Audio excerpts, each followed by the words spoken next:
In the winter of the year 64, a fire moved through the town of Lugdunum on the Rhone and consumed it, so we are told, in a single night, leaving nothing standing where the day before there had been a city. Word reached Seneca in Campania some days later, carried in a letter from his friend Liberalis, a native of that place, who had learned that everything he knew, every street and every roof, was ash. Seneca sat down to answer him, and what he wrote was not condolence in the ordinary sense.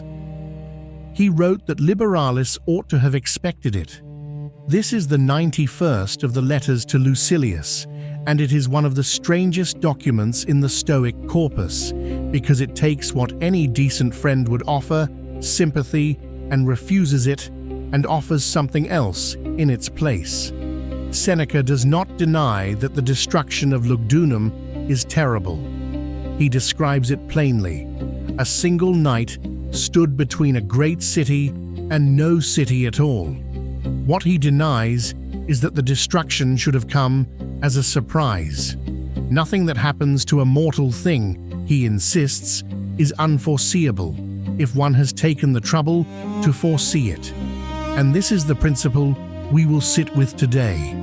The Stoics called it Praemeditatio Malorum, which we may render as the premeditation of evils, the rehearsal of loss, the deliberate contemplation, in advance and in calm, of what fortune may one day take.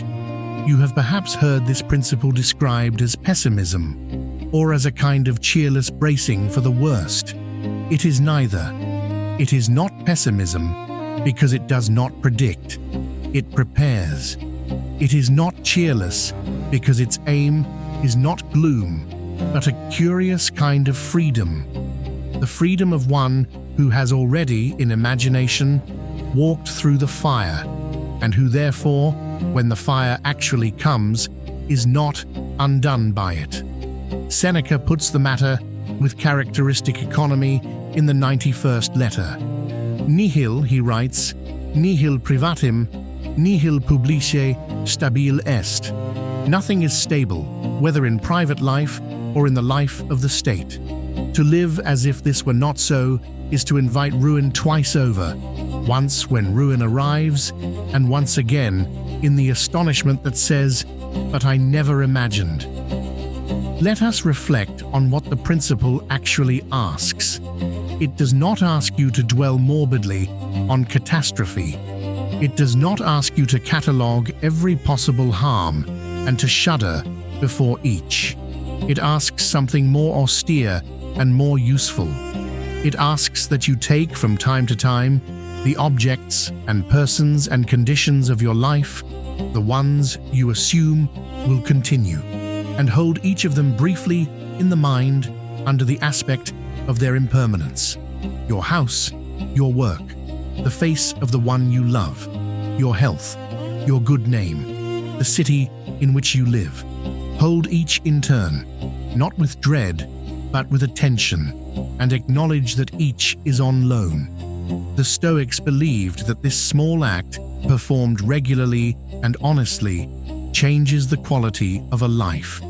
Not because it makes loss painless, for it does not, but because it removes from loss the additional wound of surprise. The wise man, Seneca is fond of saying, is prepared. And what he means by prepared is not that the wise man has stockpiled resources against every misfortune, for no such stockpile can be made. He means that the wise man has already, in the private theatre of his mind, seen the roof catch fire. He has already, in imagination, buried the friend. He has already stood at the edge of exile. And so, when any of these things arrives, as some of them inevitably will, he meets them not as strangers, but as guests he had long expected. This is the principle. Let us now look at the man who taught it, and let us look at him in the years when he had every reason to teach it, and every reason also to have believed it himself.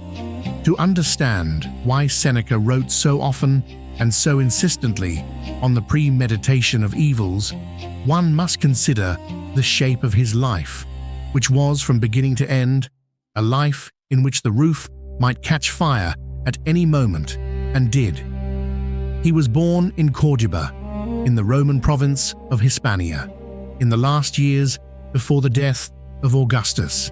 His father, the elder Seneca, was a man of letters and of rhetorical training, and the son received the education such a father would arrange, first at Corduba, and then, when still very young, at Rome. There he studied philosophy under teachers of several schools, including a certain Attalus, a Stoic, whose austere manner and habit of sleeping on hard beds and refusing rich food impressed the young Seneca for the rest of his days. He would speak of Attalus decades later, still with the freshness of a student who had seen for the first time a man live as he taught. But Seneca's constitution was fragile. He suffered from his youth from a respiratory illness so severe that he considered suicide, and he tells us in one of the letters that only the thought of his father's grief kept him from taking his own life.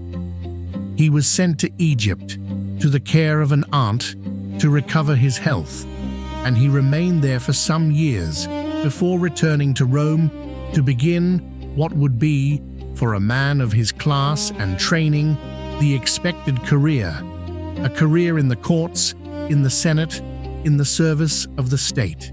He rose.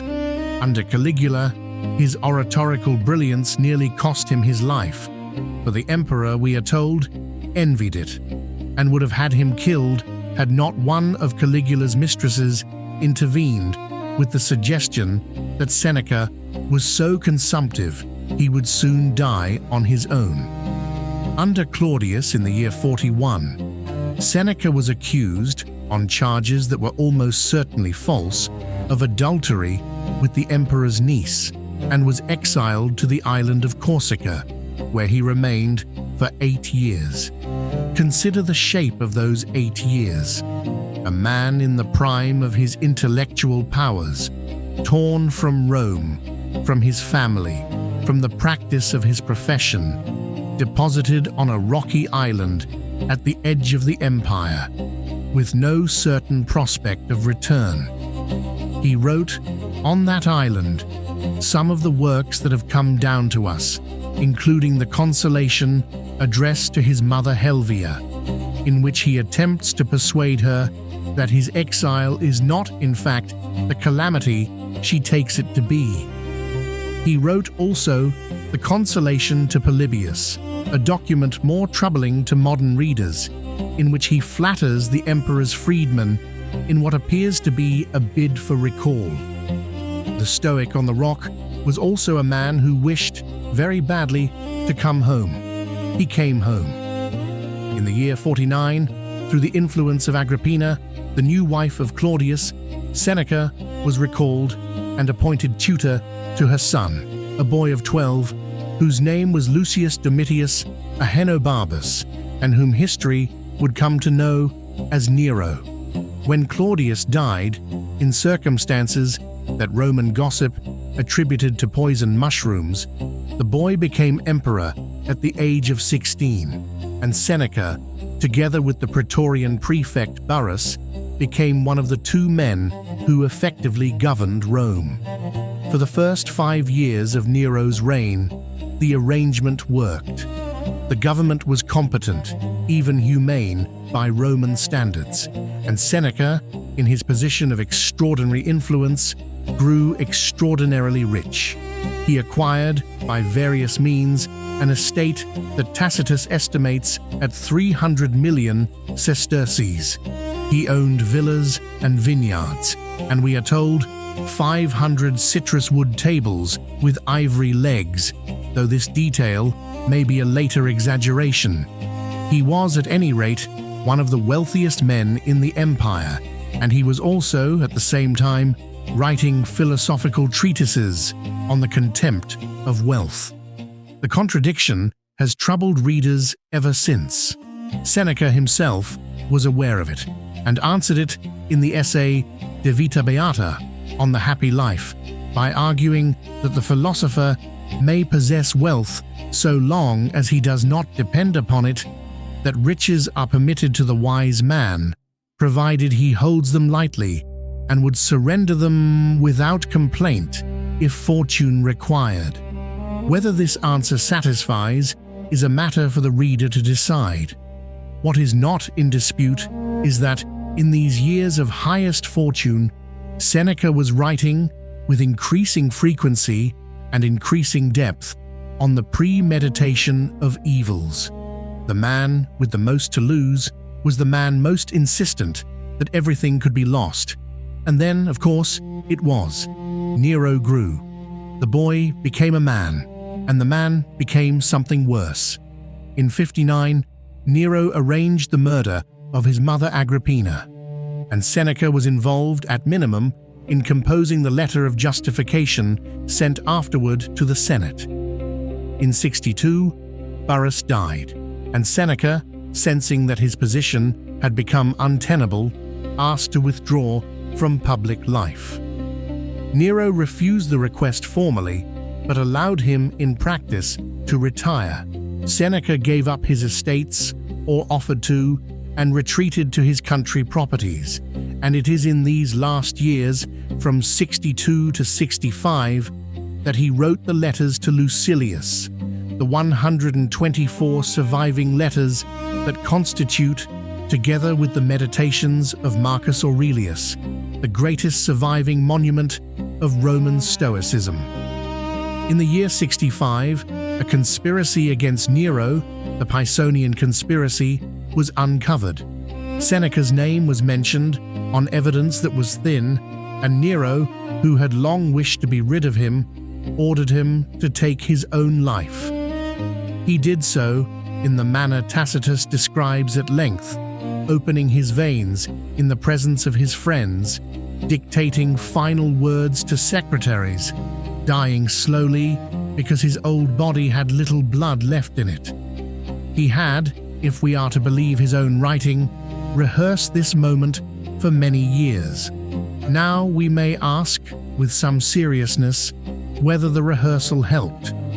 Let us return to the 91st letter, the letter about Lugdunum, and read what Seneca actually offers to his friend Liberalis. The passage is worth attending to closely, because it shows the principle in operation, not as theory, but as an act of consolation between two adult men, one of whom has just lost his native city.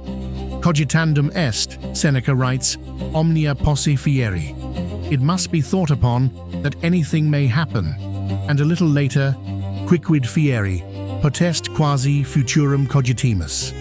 Whatever can happen, let us think of as though it were going to happen. The construction is precise. It is not.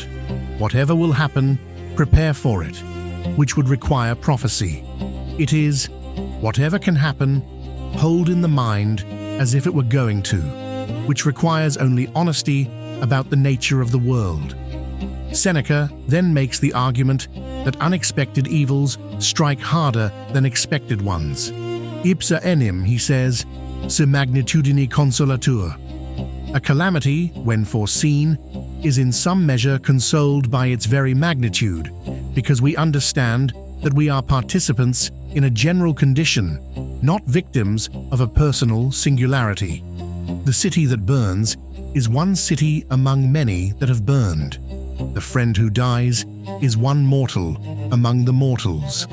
Loss placed in this larger frame does not become smaller, but it becomes bearable in a way it cannot be bearable when we imagine ourselves as uniquely afflicted. He gives a catalogue. Cities have fallen, he reminds Liberalis. Carthage and Numantia and Corinth, all of them, in their day, unshakable, all of them now stones. Whole peoples have vanished. The earth itself, in its lower parts, is unquiet, and even what seems most stable, the ground beneath us, has been known to move. Against such a background, what is one city? What is one house? What is any one thing we hold?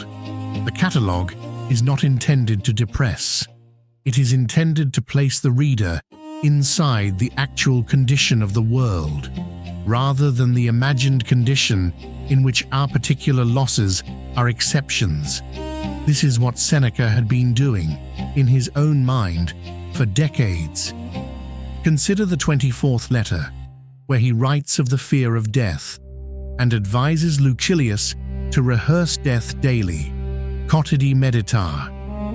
Consider the 78th letter, where he speaks of pain and illness, drawing upon his own long history of both, and describes the discipline of imagining oneself in the grip of disease before the disease arrives. Consider the letters on old age, in which a man in his mid-60s looks steadily at his own decline and turns the looking into instruction. There is a passage in the 91st letter that deserves quoting in full in the George Long tradition of plain and unadorned translation. Seneca writes, "We should therefore reflect upon every kind of contingency and should strengthen the mind against the ills which may possibly come.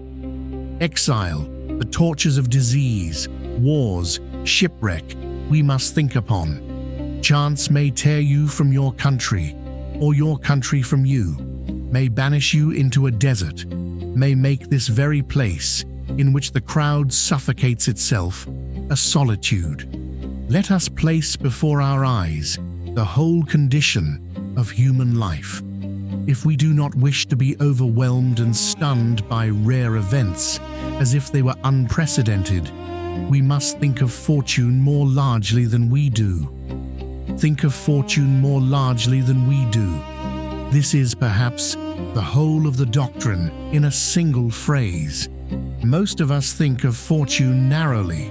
We think of it, that is, in the small compass of our own recent experience, and we take from that small compass a picture of what is likely, what is normal, what is to be expected. We build our lives on this picture, and when the picture proves inadequate, as it always does, we are shocked. Seneca is asking that we widen the compass, not by imagining the worst, but by refusing to imagine only the best. And here we come to the question that must be asked. Did it work for him? Did the man who wrote so eloquently about the rehearsal of loss, when the moment came, when the centurion arrived at his door with the emperor's order, when he understood that this was finally the end, meet the moment as he had counseled others to meet it? Tacitus is our witness, and Tacitus, though not always friendly to Seneca, gives him this. When the order came, Seneca did not weep. He did not plead. He asked for his will, and when it was refused, he said to his friends that being prevented from leaving them any material bequest, he would leave them the pattern of his life, imaginem vitae suae. He embraced his wife Paulina, who declared she would die with him, and though he tried to dissuade her, she opened her veins beside him. His death, as Tacitus records it, was long and difficult, for his body was old and thin, and his blood ran slowly, and he had to be helped into a bath of warm water to speed the flow. He dictated, until he could no longer speak, to his secretaries. Whatever the merits of his life, and there were faults in it, he himself would not have denied. The death he had rehearsed for 40 years, he was, when it came, capable of dying. What, then, is the principle actually teaching us? Let us state it plainly, without decoration. The premeditation of evils is not a technique for reducing suffering. Seneca is careful, in his more honest passages, never to make this claim. When your city burns, your city burns. When your friend dies, your friend dies. No amount of prior contemplation makes the ash less ash, or the corpse less a corpse. The pain of the actual event is not and cannot be prevented by rehearsal. Anyone who tells you otherwise is selling something Seneca did not sell. What the premeditation of evils does is more modest and more important.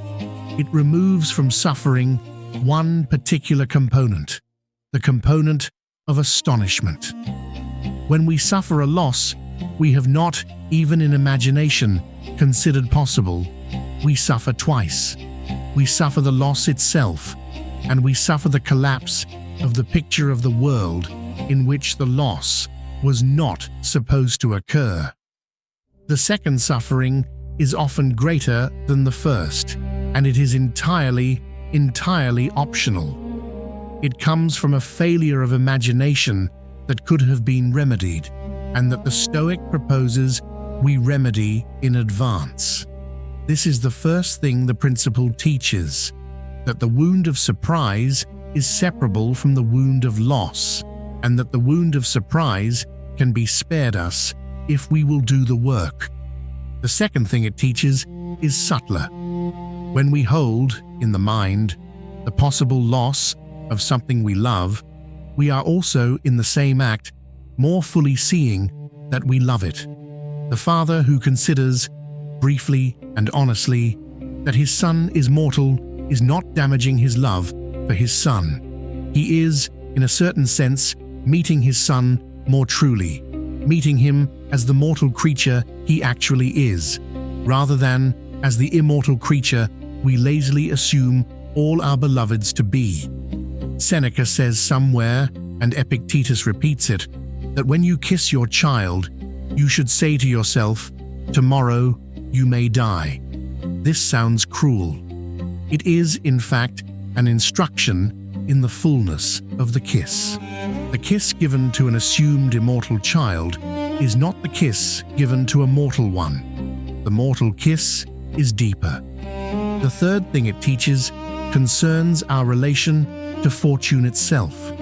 Fortune, in the Stoic vocabulary, is the name for everything that lies outside the will, everything that can be given to us and taken from us without our consent. To live at the mercy of fortune, unprepared, is to live as fortune's plaything. To live having thought fortune through, having accepted in advance that any of fortune's gifts may be recalled, is to live as something other than a plaything, not as a master of fortune, for no one is that, but as a participant in one's own life, who has taken the trouble to understand the terms on which the life is held. And the fourth thing, which Seneca states more quietly than the others, is this: the rehearsal of loss is also the rehearsal of gratitude. When you consider seriously that your health is impermanent, you may find, on the days when your health is still with you, that you have not been paying attention to it. When you consider that your friend may not be here next year, you may find that the friend, present now, becomes vivid in a way the friend of your habitual assumption never was. The premeditation of evils is, secretly, the premeditation of goods. It teaches us to see what we already have, by teaching us to see it in the light of its possible absence. These are the lessons. They are not modern. They are not easy. They require a habit of attention that most lives do not naturally develop. And they require also a certain courage, the courage to look at what most of us prefer not to look at. Seneca does not pretend the practice is pleasant. He claims only that it is useful, and that the alternative, the life of unpremeditated fortune, is worse. Now let us close, and let us close as Seneca would have closed, without exhortation, without a call to any particular action, with only a question and the silence in which to sit with it. You have, at this moment, certain things: a body, whatever its condition, a place where you sleep, perhaps persons whose faces you know well, whose voices you would recognize in a dark room, perhaps work that occupies you, or a purpose that gives shape to your days. Perhaps none of these, or fewer than you would like, but whatever you have it now, and you have not been asked in the ordinary conduct of your life to consider that you have it only for now.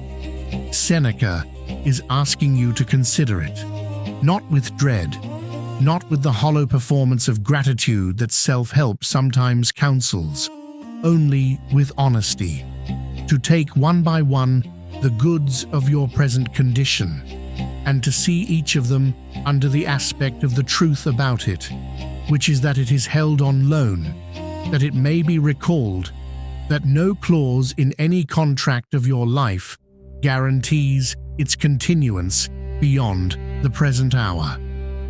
The question, then, that this ancient letter puts to its reader, and that we may sit with as the episode ends, is not a question about strategy. It is a question about seeing. What in your life have you failed to consider losing, and what would change in your relation to it if you did? Not what you would do differently, not how you would prepare, only what would change in your relation to the thing itself, in your seeing of it, in the quality of attention you bring to it, if you allowed yourself to know, calmly and without theatrics, that it will not always be there.